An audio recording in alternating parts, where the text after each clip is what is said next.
presented by This Year Don't Just Do Tax Planning, Do Life Planning too with ICICI Prudential.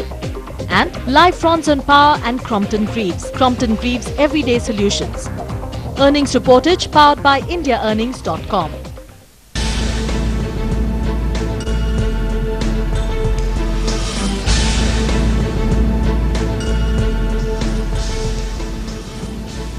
Hello and welcome to this budget special in New Delhi. I am Vivian Fernandez.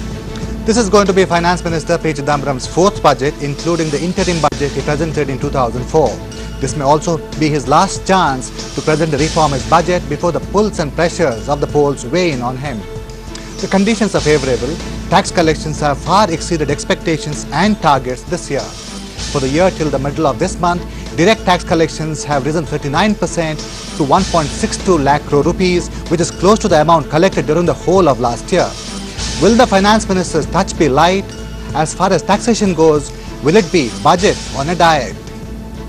Well, joining me in the debate is Ved Jain of the Chartered Accountants Institute, Mukesh Shivdasani of Max Healthcare, Nihal Kothari of RSM Ambit, and KK Swami of Toyota Kirloskar. Gentlemen, thank you very much for joining us. Both of you have made your presentations regarding your particular industries, one about healthcare, one about the automobile industry. Ved Jain, what are your expectations? What do you pick up from the pronouncements made by the Finance Minister so far? Do you expect him to cut the surcharge on corporate on companies? See, what I look to the Finance Minister is that the budget will be a balanced budget. As an institute, we don't expect that the Finance Minister for this industry concession or that industry concession.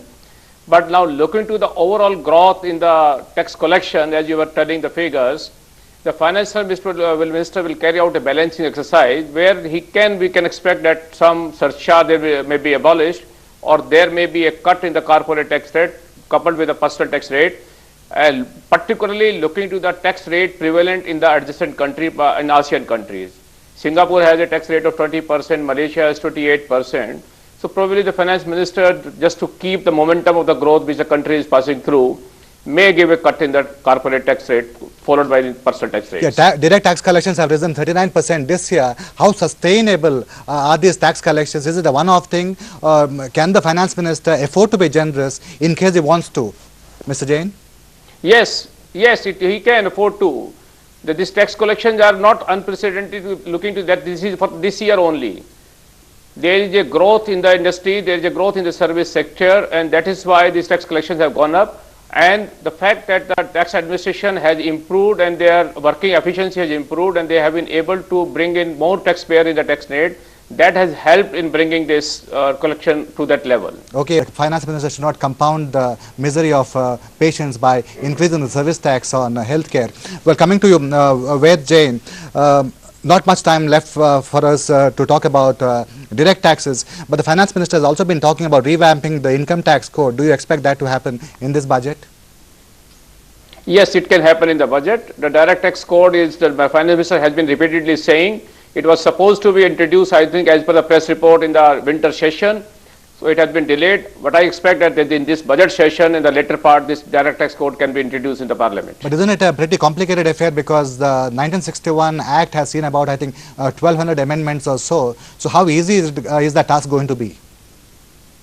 See, it will be known only when it is introduced in the Parliament. But as the press report indicates, it is an exercise to simplify the tax law.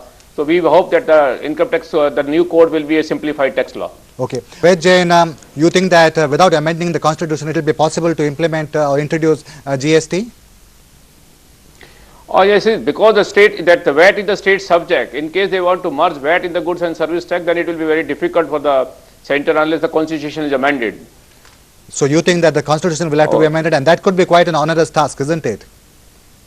No, but on the task, considering the fact that the state government has only one power to levy tax, that is the sales tax, what we call now VAT. And if that power is taken away, I think but the state autonomy will be affected. So that's a big question whether the state will agree or not agree. It will be a Herculean task for the Finance Minister to make state agree to that. Okay. Bring in Ved Jain here. Ved Jain, we'll have to harmonize the excise duties as well as service tax rates. Where do you think should they settle to implement goods and services tax? So I would just like to clarify what Mr. Nihal Kothari has said on the constitution amendment, if you permit me that. See the constitution amendment Mr. Nihal Kothari was talking, even that article will read constitution amendment.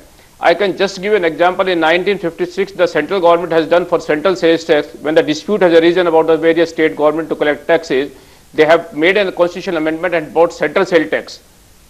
Okay. So that model can be adopted for goods and service tax. Okay, and what about the harmonization of rates between excise and excise duties on goods and services tax, services rates? Where do you expect them to settle?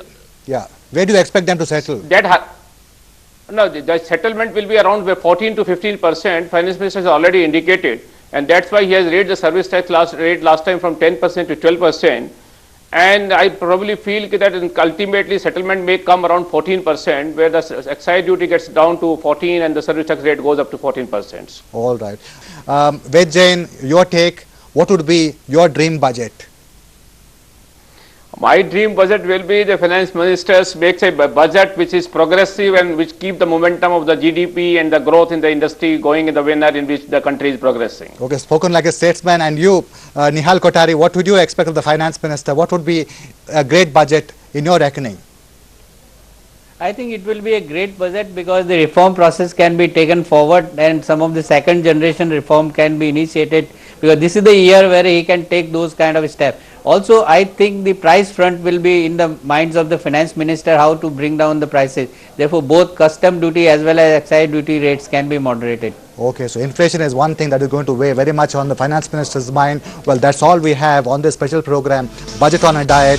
Ved Jain, Mukesh Shivdasani, Nihal Kothari and KK Swami, thank you very much for joining us. And thank you all for being with us on this show.